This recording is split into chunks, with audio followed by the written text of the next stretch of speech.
used to think my life was built on discipline. Early mornings, clean passes, straight A's, the kind of control that looks like confidence from far away. The truth is uglier. I learned to stay perfect because I didn't know what would happen to me if I wasn't. Perfection was my shield. It was also my cage. And on the night I missed that penalty, it wasn't just a ball that went wide. It was the story I'd been telling myself since I was a kid, that if I performed well enough, nobody could take anything from me. Before we jump in, subscribe if you want more stories like this, and comment the city you're watching from. I read them all. I like imagining where you are when the moment hits, when the scene turns, when a character finally tells the truth they've been swallowing for years. My name is Charlotte Hayes. I'm 23, a senior, and, if you ask the campus sports reporters, the dependable one. The striker with the clinical finish, the captain who doesn't cry, the girl who always says the right thing into a microphone and never lets her hands shake. I play for the University of North Carolina, which means the jersey comes with history and expectations, and a spotlight that makes everything feel bigger than it should. I'm not loud. I'm not warm with strangers. I'm the kind of person who listens, measures, and then speaks like the sentence has been rehearsed. It's a trait my teammates call leadership. It's also a symptom. I didn't always love soccer. I loved being good at something that made adults clap. I loved the clean logic of it. If you ran faster, trained harder, sacrificed more, you earned outcomes. My mother used to sit in the bleachers with her hands clenched, watching like the game might decide our entire future. She worked 2 jobs and called it character. My father left when I was 12 and mailed birthday cards like apologies you could fold in half. Somewhere between those things, I became the girl who didn't need anyone. Or at least, the girl who pretended she didn't. Elizabeth Grant arrived in January like a weather system. 33 years old, new head coach, former national team assistant, rumored to be brilliant and brutal.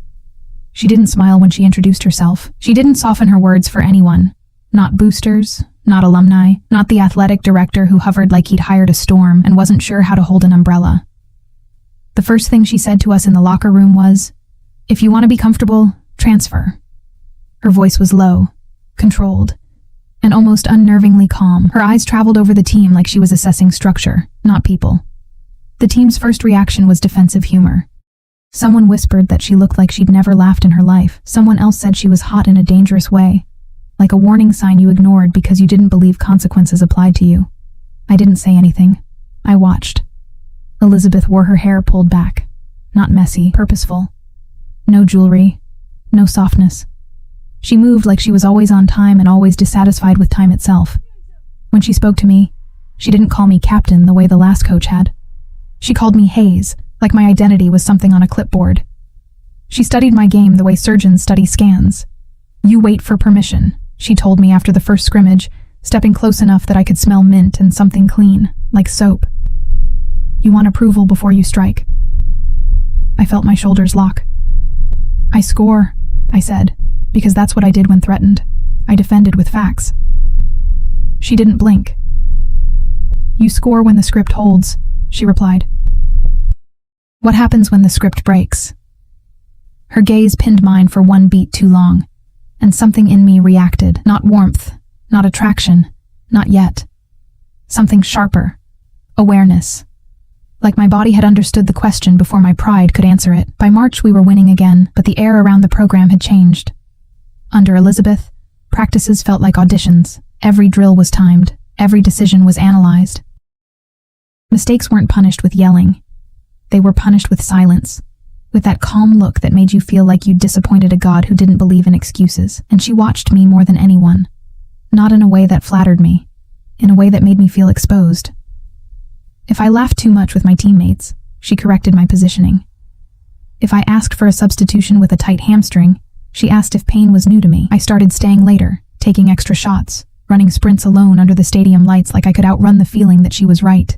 The night of the national semifinal, we advanced on a header in extra time, and the crowd poured noise down over us like rain. Cameras followed me because captains are good for stories. I gave them the version of myself they wanted. Steady, grateful, focused. Elizabeth didn't join the celebration. She shook hands, spoke briefly with the referees, and then turned away toward the tunnel.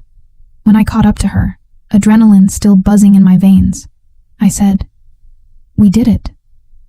She looked at me, expression unreadable. "You did your job," she said. Then quieter, like the words weren't meant for anyone else. "Don't confuse applause with safety." I should have been angry. Instead, I felt something strange, like she'd pressed a bruise and I'd realized it existed. 2 weeks later, we were in the championship final at a packed stadium that felt like it was breathing around us. I could taste nerves in the back of my throat, metallic and familiar. The match was brutal. Tackles, near misses, a goal disallowed for offsides. By the time the whistle blew for penalties, my legs were rubber, and my mind was a narrow hallway with one door at the end. Elizabeth gathered us at midfield. She didn't give a speech. She touched each player's shoulder once, a quick, measured contact, like a signal. When she reached me, her hand paused just a fraction longer.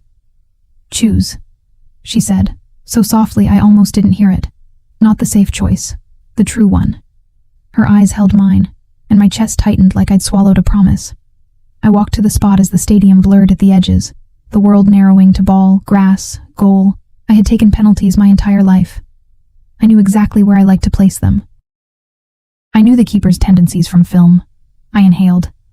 I told myself this was control. I struck the ball and felt immediately the sickening truth. My foot had caught it wrong. It sailed a fraction too high, a fraction too wide, the kind of miss that doesn't look dramatic until it's already too late. The net didn't move. The keeper didn't even dive. For a moment, there was no sound, as if the stadium had inhaled and forgotten how to exhale. I turned back toward the line, heart hammering, trying to swallow panic like it was just another muscle ache. My teammates stared at the grass, or at the keeper, or anywhere but me, and Elizabeth.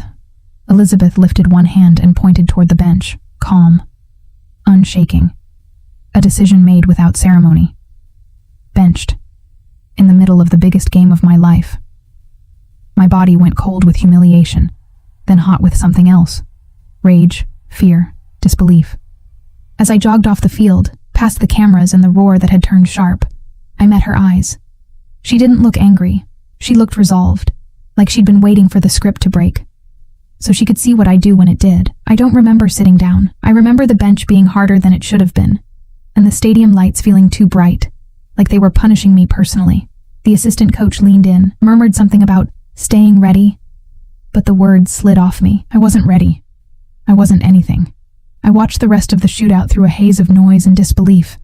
My jaw locked so tight it hurt. When the final whistle blew and the other team erupted, I stayed seated for a second longer than I should have. I had missed. And Elizabeth had made sure the world saw the consequence. In the handshake line, cameras searched for me. They always did. I forced my face into composure, into that familiar expression that said I could handle it. When I finally looked at Elizabeth, she didn't offer sympathy. She didn't offer reassurance. She simply said, "Locker room. Now, not loud. Not cruel. Just direct." My pulse spiked in a way that had nothing to do with the loss. The hallway under the stadium was cold and echoing, cleats clicking against concrete. My teammates peeled off toward the showers, whispering about next year, about heartbreak, about how close we'd been. I stayed behind. The locker room felt smaller without the crowd noise, the fluorescent lights buzzing overhead. I pulled off my shin guards slowly, deliberately, like control could be reassembled piece by piece. Elizabeth walked in last. She closed the door. The room quieted in a way that made the air feel heavier. For a second, it was just us, and the smell of grass and sweat and defeat. She stood a few feet away, arms crossed, posture immaculate. "Why did you aim high?" she asked. It wasn't the question I expected. I wanted anger. I wanted a lecture. Because that's where I always go. I snapped, more defensive than I meant to be. It's worked before. She stepped closer, not invading. Measured. That wasn't what I asked. Her voice stayed even, but her eyes sharpened. "Why did you aim high?" The answer rose up before I could stop it. Because I was afraid to look weak. The confession tasted like metal. I hated that it sounded honest. Elizabeth's jaw flexed slightly, as if she'd been waiting for that exact sentence. "You weren't afraid of missing," she said. "You were afraid of being seen." She moved closer still, close enough that I could feel the heat radiating from her skin. "You've built your entire identity on never needing anyone, on being the one who carries everything. And when it mattered most, you chose control over truth." My heart pounded, not from humiliation now, but from proximity. "You benched me," I said, my voice quieter, "in front of everyone." "Yes," she replied.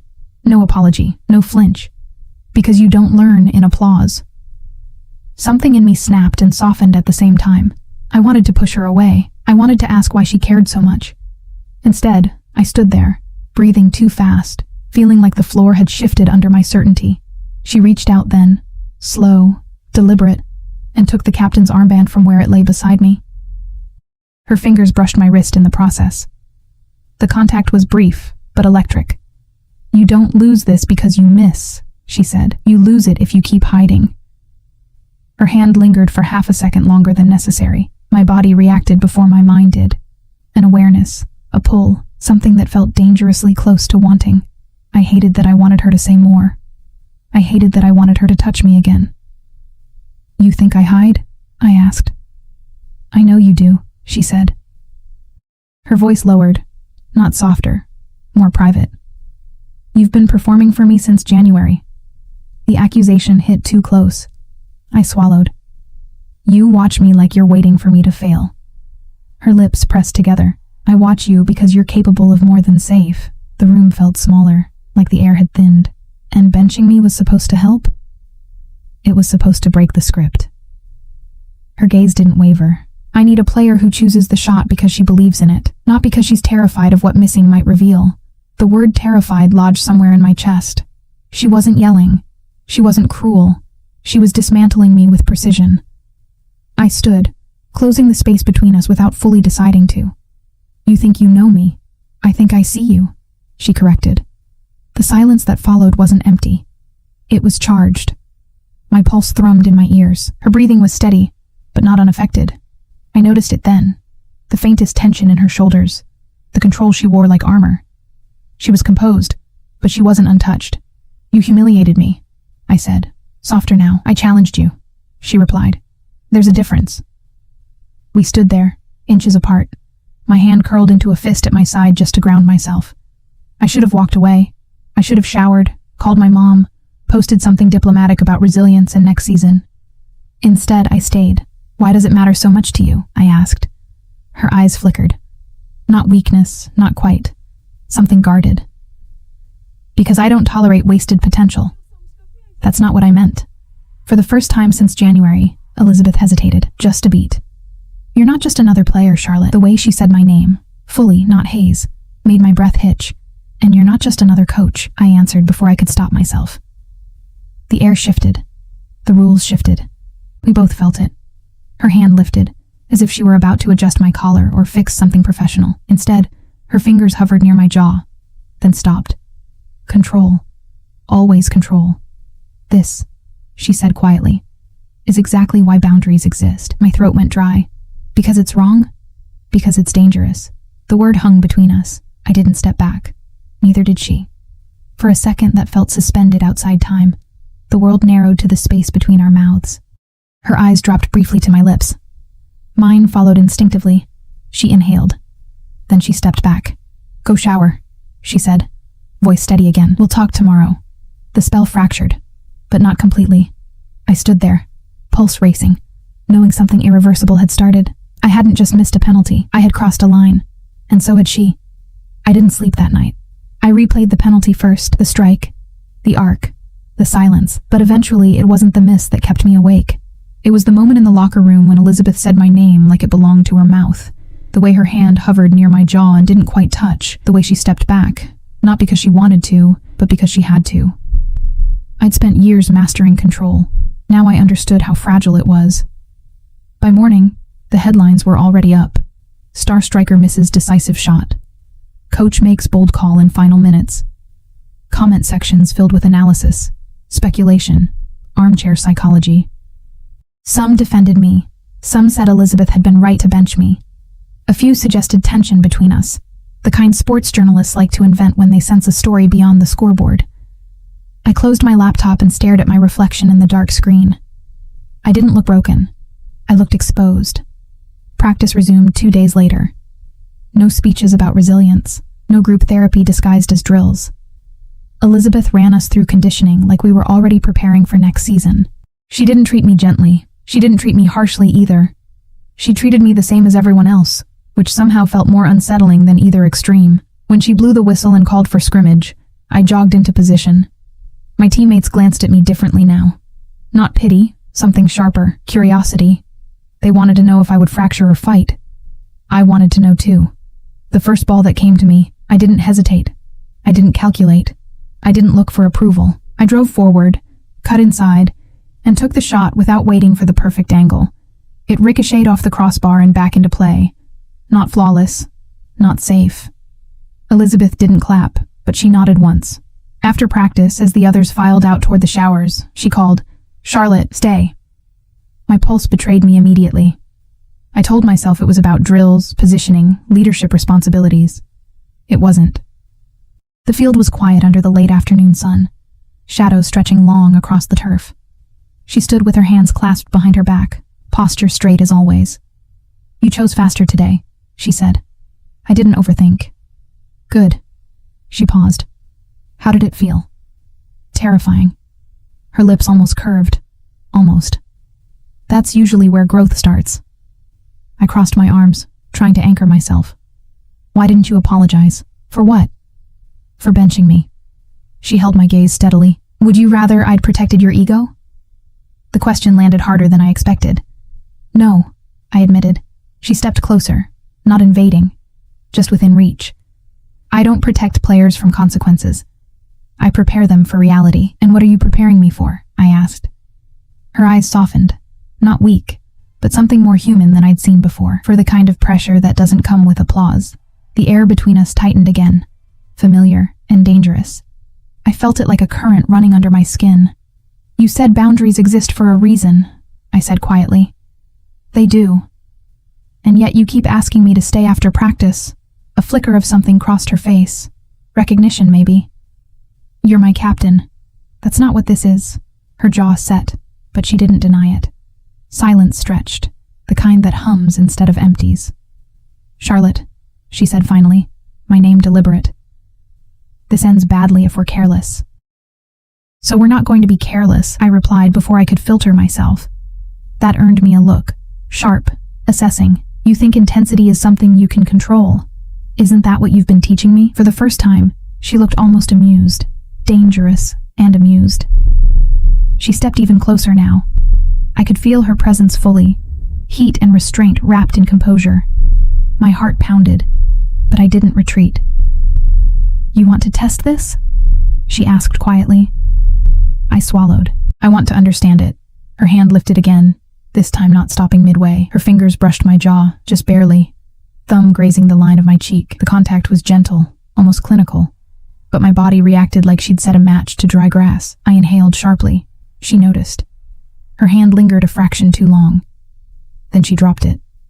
"This," she said, voice low, "is exactly why we can't blur lines."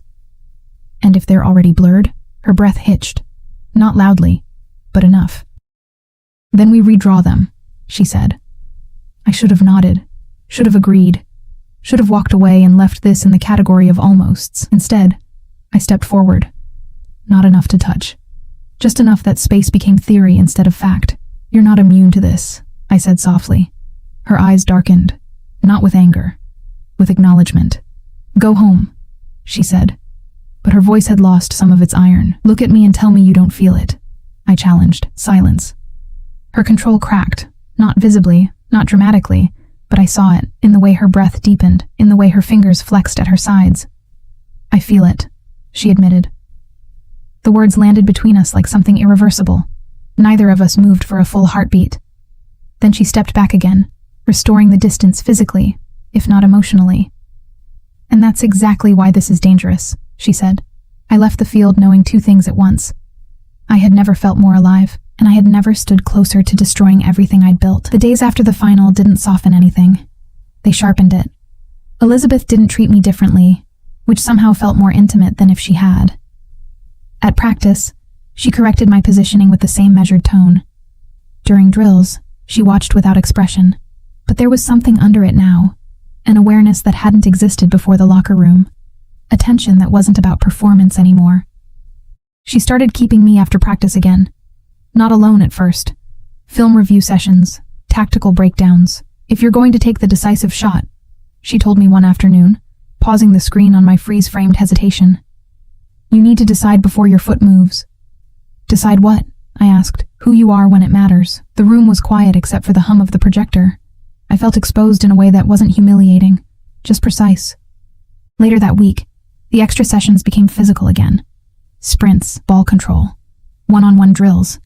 She stood behind me while I practiced turns, her voice low near my ear. Don't lean back. Her hand pressed lightly against my hip to adjust my balance. It should have been clinical. It wasn't.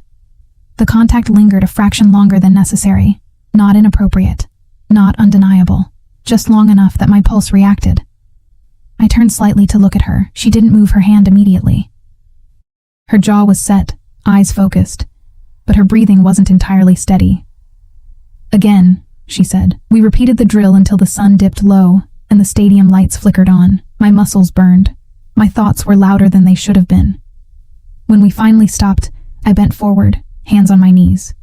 She stepped closer. You don't hesitate anymore, she observed. I don't want to, I replied.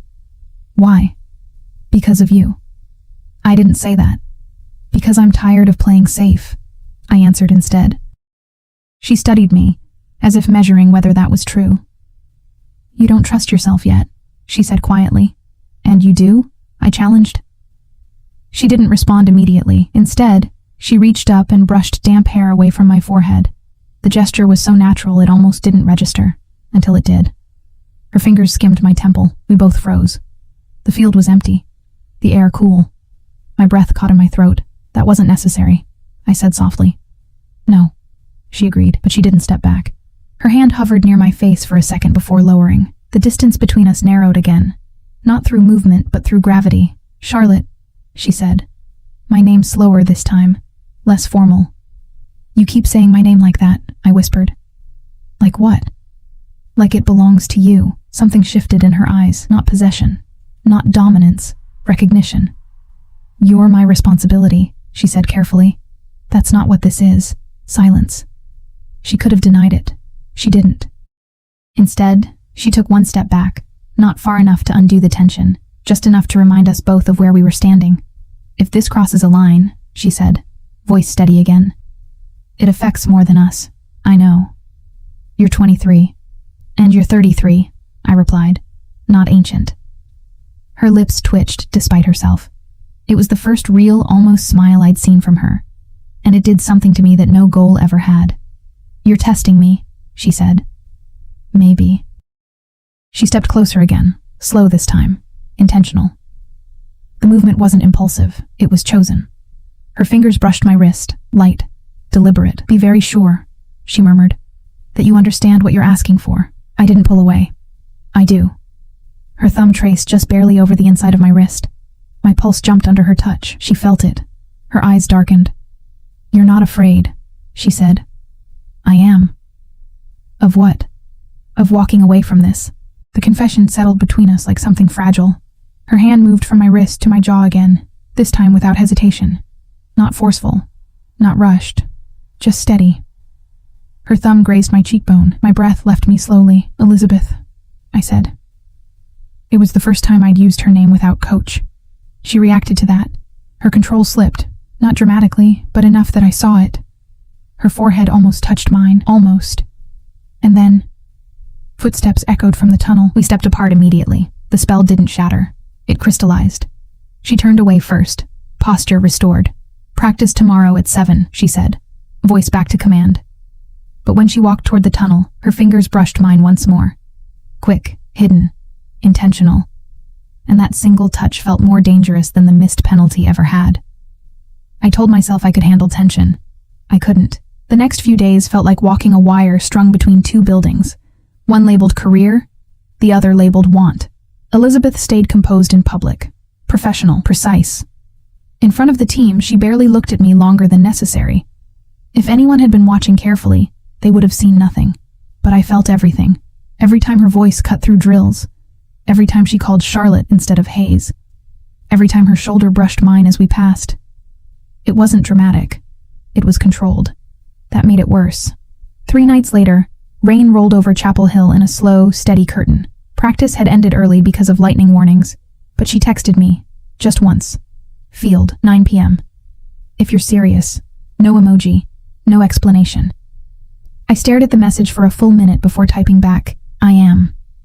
The stadium was nearly dark when I arrived, the emergency lights casting long shadows across the wet turf. The rain had softened to a mist, clinging to my skin, turning everything silver. She was already there. No clipboard, no whistle. just a dark jacket and hands in her pockets. "This is a bad idea," she said before I could speak. "You told me to choose." She exhaled slowly, rain catching in her hair. "You think this is about courage, isn't it?" Her eyes locked onto mine, intense even in low light. "This isn't about whether you're brave, it's about whether I'm reckless." The honesty in that made my pulse jump. "You don't look reckless," I said. "That's the problem." We stood in the middle of the field where I'd missed the penalty. The same grass, the same goal, but it felt like a different world. "Why did you really bench me?" I asked. She stepped closer, shoes sinking slightly into the damp turf. "Because you looked at me before you shot." I blinked. "What?" "You were looking for something. Approval. Permission. I don't want that from you." My chest tightened. "You think I play for you? I think you want to be seen by me." The air shifted. "And you don't want that?" I asked. Her jaw flexed. "That's not what I said." Rain gathered at the edge of her lashes. She didn't wipe it away. "You told me I was a risk," I said quietly. "What makes me one?" She stepped closer again, slow, deliberate. Close enough that the mist between us blurred into shared breath. "Because when I look at you," she said, voice lower now, stripped of its coach's edge, "I don't think about formations. Silence." My heart pounded so loud I was sure she could hear it. "And what do you think about?" I whispered.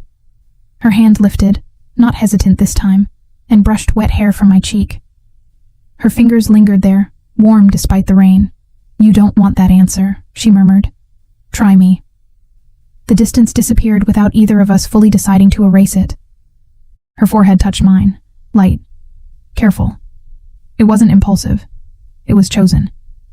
Her thumb traced the curve of my jaw slowly, almost thoughtfully. My hands hovered for a second before settling at her waist, tentative but certain. "Charlotte," she warned softly. "Don't stop." Her breath caught. That was the moment. Not explosive, not reckless. Just two people standing in the rain, aware of the line and stepping over it together. Her mouth found mine gently at first, testing, measuring. The kiss wasn't desperate. It was controlled, deepening gradually like something being allowed rather than stolen. Her hand slid from my jaw into my hair. Mine tightened at her waist. The rain soaked through my shirt, but I didn't feel cold. When she pulled back, it was slow, reluctant. We stayed close, foreheads still touching. Her hands remained at my hips, fingers pressing slightly like she was grounding herself.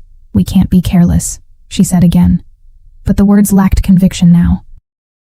"I don't want careless," I answered. "I want real."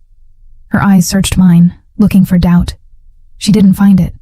She kissed me again, this time deeper, slower, less cautious. My fingers slid under the edge of her jacket, feeling the warmth of her skin through thin fabric. Her breath hitched against my mouth, and for the first time since January, Elizabeth Grant wasn't composed. She was present. When we finally stepped apart, the rain had slowed to nothing. The field was silent. "Tomorrow," she said quietly, brushing her thumb once across my cheek. "We're professionals. And tonight?" Her gaze darkened slightly. "Tonight," she said, "we're just us." And for the first time in my life, I wasn't chasing approval. I was choosing something dangerous, and it was choosing me back. The next morning, the field didn't look any different. The same white lines, the same goalposts, the same teammates stretching in clusters, half awake and joking too loudly. But my body felt calibrated differently, like every nerve had been rewired overnight. Elizabeth arrived 5 minutes early, as always, clipboard in hand, expression neutral. If anyone had seen us the night before, there would have been no trace of it now. "Warm-up laps," she called. Her voice was steady. So was mine when I answered roll call. But when our eyes met across the field, something passed between us.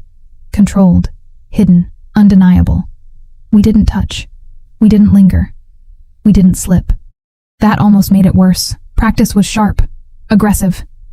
I played like I had something to protect. Not my reputation, not my captaincy. Something quieter, something private. Elizabeth pushed harder than usual. Again, faster, commit. Every time I drove toward the goal, I felt her watching, not evaluating, witnessing. When I took a shot without hesitation and buried it in the upper corner, I didn't look at the bench, but I felt her approval. It wasn't applause. It was something steadier. After practice, she didn't call me to stay. She walked straight toward her office. 10 minutes later, my phone buzzed. Doors unlocked. No signature. No explanation. My heart pounded harder walking into her office than it had during any match. The door clicked shut behind me. She was standing by the desk, jacket off, sleeves rolled to her elbows. The room smelled faintly of paper and cedarwood. "This is reckless," she said, but she didn't sound convinced. "You texted me," I replied. Her jaw tightened slightly. "I wanted to see if you would come, and if I hadn't?" She stepped closer. "Then I would have known you weren't ready. For what?" Her hand lifted, brushing lightly over the back of mine. "For this." The contact wasn't rushed. It was exploratory, like we were mapping unfamiliar territory. I stepped closer, closing the space deliberately this time. "We said we wouldn't be careless," I reminded her. "This isn't careless," she said. "This is contained." Her fingers slid along my wrist, up my arm, slow and intentional. I felt every inch of it. "You're very calm for someone who said this was dangerous," I whispered. Her lips almost curved. "I'm disciplined." "And last night?" "Last night," she said quietly. "I made a choice." The air between us tightened. My hands moved to her waist again, slower than before, giving her time to step away if she wanted to. She didn't. Her hands settled at my hips, firm, grounding. "You need to understand something," she said, voice lower now. "If anyone even suspects, I know." "No," she interrupted gently. "You don't." There was no arrogance in it, just experience. She stepped back slightly, not to create distance, but to look at me fully. "I've worked for everything I have," she continued. "Every promotion, every position, every ounce of credibility. I don't get second chances. And you think I do?" I asked softly. Her expression shifted, not defensive, protective. "That's exactly my point." Silence settled around us. For the first time, I saw the cost in her eyes. Not fear of scandal, fear of hurting me. My fingers tightened at her waist. "I'm not fragile," I said. "I know you're not." "Then stop treating me like I am." That did something. Her composure fractured, not dramatically, but enough. She pulled me back toward her and kissed me again. Not tentative this time, not cautious. Her mouth moved with intention, her hand sliding into my hair, tilting my head slightly. I responded without hesitation. My back hit the edge of her desk, papers shifting softly beneath my hands. She broke the kiss just long enough to look at me, breathing heavier now. "You have no idea what you're doing to me," she murmured. "Maybe I do." Her thumb traced the edge of my jaw. "You make me forget that I'm supposed to be in control. Maybe you don't always have to be." The words hung there. For a moment, she just looked at me. Then her forehead rested against mine, her grip tightening slightly at my waist. Not possessive, just present. We stayed like that, breathing the same air, feeling the weight of the line we were walking. No one knocked. No one interrupted. And that almost made it more dangerous, because this wasn't stolen anymore. It was deliberate. When she finally stepped back, her hands lingered a second too long before dropping. "In public," she said, voice steady again. "You're my captain. And in private?" Her eyes darkened slightly. "In private," she said quietly. "You don't look at me like that." I smiled faintly. "Like what?" "Like you're not afraid." I stepped closer again. "I'm not." And this time, she didn't argue. The first rumor didn't arrive like an explosion. It arrived like a glance. During a conditioning drill, Maya, our starting midfielder, lingered beside me longer than usual. "You've been staying late," she said casually. "So have you," I replied. She smiled, but it didn't reach her eyes. "Yeah, just noticed Coach does too." I didn't react. I couldn't afford to. Elizabeth blew the whistle sharply. "Reset." Her tone was neutral, but her gaze flicked between us for half a second longer than necessary. That was the first crack. It didn't stop anything. If anything, it made everything more charged. We became careful, not distant. Careful. In public, she corrected me with precision and restraint. She addressed me as Hayes. She didn't linger. She didn't soften. In private, it was different. We didn't meet every night. That would have been reckless. But twice that week, she unlocked her office door after everyone left. The second time, she didn't even pretend it was about film. The moment the door closed, she exhaled like she'd been holding her breath all day. "You can't look at me like that in practice," she said, stepping closer. "Like what?" "Like I belong to you." The accusation wasn't angry, it was intimate. I stepped into her space without hesitation. "Do I?" I asked quietly. Her jaw tightened. That's not the question. Her hand settled on my waist before she could stop herself. The contact was firm this time. Grounding, possessive in a way that made my pulse spike. You don't get to play fearless on the field and reckless in here, she murmured. I'm not reckless. You're certain? Yes. Her fingers slid up my spine slowly, sending a quiet shock through me. And that terrifies me, she admitted. That stopped me. Not because of the fear, because she had said it. Terrifies. You don't look terrified, I whispered. I don't look like most things I feel. There it was again. That glimpse under the armor. I cupped her jaw gently, slower than she had done to me so many times. You don't have to be unbreakable, I said. Her breath caught. Not dramatically, but enough. She kissed me before I could say anything else. Not urgent, not rushed, but deeper than before.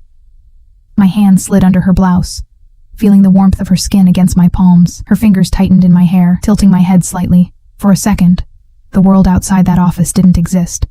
No university, no rules, no consequences. Just her. When she pulled back, her breathing wasn't controlled anymore. You need to go, she said softly. I just got here. That's exactly why. I studied her face. You think someone's watching. I think someone always is. That night, I left through the side hallway instead of the main corridor. The next morning, the shift was subtle, but real. Elizabeth was colder in practice. Not cruel, but distant. She didn't correct me physically anymore. No hands at my hips. No brushing hair from my face. Nothing that could be misread, and it hit me harder than I expected. After drills, I approached her near midfield. You're pulling away, I said quietly. In public, yes. In general. She didn't answer immediately. Her eyes scanned the field to make sure no one was within earshot. This is the part where reality sets in, she said calmly. What does that mean? It means people notice patterns. And we can't afford one. Her words were steady, but something in them felt defensive. Is this about your career? I asked. Or about me? Her expression hardened slightly. It's about protecting you. I don't need protection. You don't get to decide that. The answer hit sharper than I expected. You don't trust me, I said. Her voice lowered. I don't trust the system. Silence. Wind moved across the empty half of the field. You think I can't handle pressure? I pressed. I think you haven't seen how ugly it gets. For the first time since this started, frustration flared in my chest. You don't get to decide what I can survive, I said. Her composure cracked, just slightly. And you don't get to gamble your future because you're convinced intensity equals strength. That landed. Not because she was wrong, but because she wasn't. We stood there, tension coiled tight between us. This wasn't about attraction anymore. It was about fear and control, and the fact that neither of us were used to not having it. You're not ending this, I said quietly. She looked at me long enough that I saw the conflict behind her eyes. I'm not, she replied. But we're not pretending it's simple either. For the first time since the rain-soaked field, something heavy settled in my chest. This wasn't going to be easy, and neither of us were built for easy. But when her fingers brushed mine briefly, hidden from anyone who might glance our way, I realized something else. She wasn't walking away. She was bracing, and I wasn't sure which one of us would crack first. The shift wasn't loud. It was quiet, and quiet is what makes things dangerous. Elizabeth didn't stop seeing me. She just stopped letting it show. In practice, she became precise again. Controlled, clinical, distant. If I made a mistake, she corrected it from 10 feet away instead of 2. If I scored, she nodded instead of meeting my eyes. To anyone watching, nothing had changed. To me, everything had. The tension didn't disappear, it condensed. 3 days later, the athletic director showed up at practice. That never happened without a reason. He stood on the sideline longer than necessary, arms crossed, speaking quietly with Elizabeth between drills. I couldn't hear the words, but I recognized the posture, formal, measured, political. After he left, Elizabeth didn't look at me. She ran conditioning for an extra 30 minutes. That night, she didn't text. The silence was worse than any confrontation. The following afternoon, I found her in her office without invitation. She didn't look surprised to see me. Close the door, she said. Her voice wasn't soft. It was contained. What did he say? I asked. She folded her arms, leaning back slightly against the desk. He said there are concerns. About what? About optics. The word made my stomach twist. Optics? I repeated. You're spending time in my office, staying late, patterns form. So what are you saying? My voice was steady, but my pulse wasn't. I'm saying we need to slow down. The air thickened. Slow down, I repeated, like it was a foreign language. She met my gaze directly. We need space. That's not what you said 2 nights ago. That was 2 nights ago. The distance between us felt wider than the entire field. You're scared, I said quietly. Her jaw tightened. Yes. The honesty stunned me. Of losing your job? I asked. Of losing control. And that's worse? Her composure faltered. You don't understand what it's like to have everything you worked for questioned because of who you're close to. Then explain it to me, I challenged. Her hands dropped to her sides, fingers flexing once before stilling. I was assistant coach 5 years ago, she said. Different university. I was mentoring a player. We weren't involved, but someone assumed we were. I didn't move. An investigation followed, no proof, no relationship, but the rumor was enough. My contract wasn't renewed. The words weren't emotional, they were factual. That made them heavier. You never told me, I said softly. You didn't ask. That's not fair. No, she agreed quietly. It isn't. Silence pressed in around us. You think this is the same thing? I asked. It could be. And you'd walk away because of what could happen? She stepped closer then, not touching, but close enough that I could see the exhaustion beneath her control. I would walk away, she said carefully. If it meant protecting your career, that's not your choice. It is if I'm the one with more to lose. That hit differently. You think I don't have anything to lose? I asked. I think you're still building. And you think you're finished? Her breath caught. No. Then stop acting like you're already disposable. That broke something. Her composure cracked visibly this time. I am not disposable, she said sharply. I didn't say you were. That's what this feels like. The room was charged now, not with desire, but with truth. I stepped closer. I don't need you to protect me, I said. I need you to trust me. Her eyes searched mine, looking for recklessness. I trust you, she said. Then stop trying to decide for both of us. For a long second, neither of us moved. Then she did something unexpected. She reached for me. Not urgently, not desperately, but deliberately. Her hand settled at my waist again, steady and grounding. You don't get to make this easy for me, she murmured. I'm not trying to. Her forehead rested against mine, but this time there was no kiss, just breath. Just closeness. Just the weight of consequence. If this costs you something, she said quietly, I won't forgive myself. And if you walk away, I replied, I won't forgive you. The words hung between us. Not dramatic, not theatrical, just real. She pulled back first. We keep it contained, she said. No late nights this week. No office. That's not space, I said. That's strategy. A faint shadow of a smile crossed her face. Exactly. For the first time since this began, we weren't acting on impulse. We were negotiating survival, but as I left her office, I understood something with unsettling clarity. This wasn't a fling. It wasn't adrenaline. It wasn't rebellion. It was two controlled people trying to manage something that refused to be managed. And control, I was learning, only lasts until someone decides to risk losing it. The next match felt like a test disguised as routine. Conference semifinal, packed stands, cold wind slicing across the field. The kind of night where mistakes echo louder than applause. I tied my cleats slower than usual, grounding myself in the ritual. Tape, stretch, breathe. Across the field, Elizabeth stood near the sideline, arms crossed, expression unreadable, professional, focused. We hadn't been alone in 4 days, no texts after midnight, no unlocked office doors, no rain-soaked fields. Strategy. That's what she'd called it. But strategy doesn't quiet longing. It just gives it structure. The first half was tight, physical, ugly. I took 2 shots, one saved, one deflected. Each time I didn't look at her. I didn't search for approval. I chose. Late in the second half, tied 1-1, we earned a penalty. The stadium roared. The ball rolled toward the spot. My teammates looked at me automatically. Captain, striker, redemption narrative. I picked it up without hesitation. As I walked toward the mark, I felt the memory of the final pressing against my ribs, the silence, the bench, the weight. I didn't look at Elizabeth, not because I was avoiding her, because I didn't need to. The whistle blew. I placed the ball carefully, stepped back, inhaled. No script, no performance, just choice. I struck clean, Lower corner. Net. The sound came back all at once. The crowd. My teammates colliding into me. The rush of noise that used to define me. This time, I didn't let it. I jogged back toward midfield, chest steady.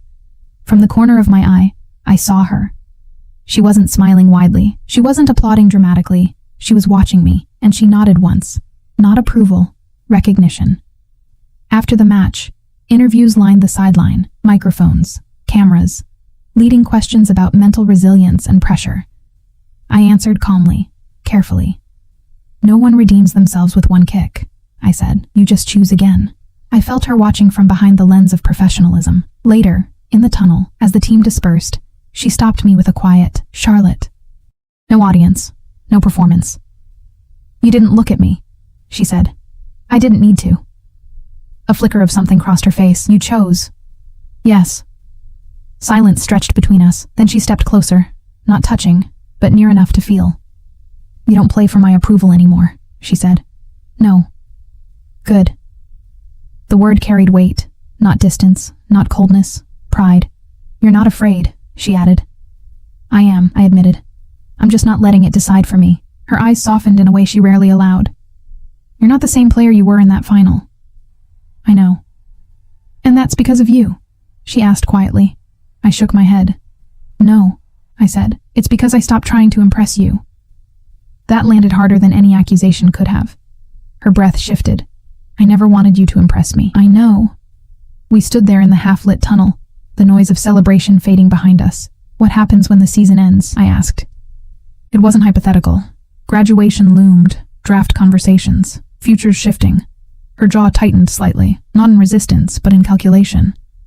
When the season ends, she said carefully, you're no longer under my authority, and before that? She held my gaze. Before that, we stay disciplined. It wasn't rejection. It wasn't retreat. It was containment. I stepped closer. Not enough to touch. I don't want this to feel like something we survive, I said. It isn't, she replied. Then what is it? Her eyes dropped briefly to my mouth before lifting again. It's something we build correctly. The word correctly didn't sound restrictive. It sounded intentional. A door slammed somewhere down the corridor. Reality re-entered. She stepped back first. Locker room, she said, voice steady again. As she turned to leave, her fingers brushed mine once, quick, hidden, certain. And this time, it didn't feel like we were bracing for impact.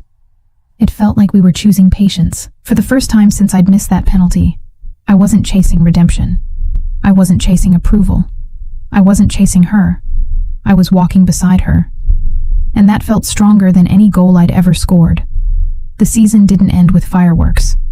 It ended with a loss in the conference final and a quiet bus ride back to campus, the kind where no one plays music and everyone stares out the window like they're watching something disappear in the dark. I wasn't devastated. That surprised me. A year ago, I would have spiraled, rewritten the match in my head, dissected every misstep. Now, I felt something steadier. Disappointed, yes, but not undone. Growth doesn't always come with trophies. Graduation arrived 3 weeks later. Caps, gowns, cameras. My mother cried in the second row, clutching her phone like proof that sacrifice had produced something solid. I hugged teammates who had become part of my muscle memory. The athletic director shook my hand and congratulated me on an impressive collegiate career. Elizabeth stood a few feet away from the ceremony crowd, hands clasped behind her back, professional distance. I walked toward her anyway. Coach, I said. She looked at me the way she had that first day in the locker room, assessing, steady, Charlotte. No haze, no title, just my name. You built something this year, she said quietly. So did you. A faint shift in her posture, something unguarded.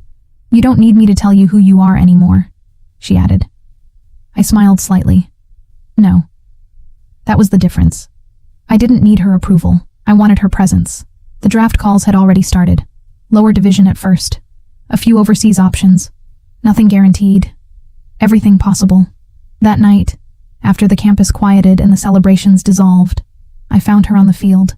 Not because she texted, because I knew where she would be. The stadium lights were off. Only the faint glow from the parking lot reached the turf. She stood near midfield, hands in her pockets. You're not supposed to be here, she said without turning. I'm not under your authority anymore, I replied. That made her turn. The silence between us felt different now. Less charged, more grounded. "I kept my distance because I had to," she said. "I know. I would have done it longer if it meant protecting you. I know that too." We stepped closer at the same time. No hesitation. No bracing. Her hands came to my waist the way they had that first night in her office. But there was no urgency now. No rush. Just certainty. "You're not my player anymore," she said. "No. You're not my responsibility. I never was." A slow breath left her chest. Her hand rose to my jaw again, thumb tracing the same path it had weeks ago, but this time, she didn't stop herself. "This is the part where I'm supposed to make a speech about professionalism," she said quietly. "Don't." Her mouth curved slightly. "I don't need control," she admitted. "Not with you." That was the real transformation, not the penalty, not the bench, not even the first kiss in the rain. It was this. Two people who understood the cost and chose each other anyway. She kissed me. Not urgent, not stolen, not hidden. Just open. My hand slid into her hair, pulling her closer. The field that had once felt like a stage now felt private, ours. When we broke apart, she rested her forehead against mine. "What happens now?" she asked. "I sign somewhere," I said. "You coach here. We figure out the rest." "Long distance," she murmured. "I'm not afraid of that." Her eyes searched mine, not for doubt this time, but for resolve. She found it. "I don't want to hide," I said softly. "We won't," she replied. Not public announcements, not spectacle, just truth, lived quietly. I thought back to the missed penalty, the silence that followed it, the humiliation, the bench. I had believed that moment defined failure. It didn't. It forced choice. If I hadn't missed, she wouldn't have benched me. If she hadn't benched me, I wouldn't have confronted her. If I hadn't confronted her, I would still be playing for approval instead of desire. "I'm glad I missed," I said quietly. She looked at me, surprised. "Why?" "Because it broke the script." Her thumb traced my cheek slowly. "And you don't need scripts anymore, no." I leaned in again, kissing her once more. Not because it was forbidden, not because it was risky, but because it felt right. The field was quiet. No cameras, no crowd, no pressure. Just grass beneath our feet and a future that wasn't guaranteed, but wasn't dictated by fear either. I used to think perfection kept me safe. Now I know it kept me small. Missing that penalty didn't ruin my life. It forced me to step into it, and this time, I chose without looking for permission.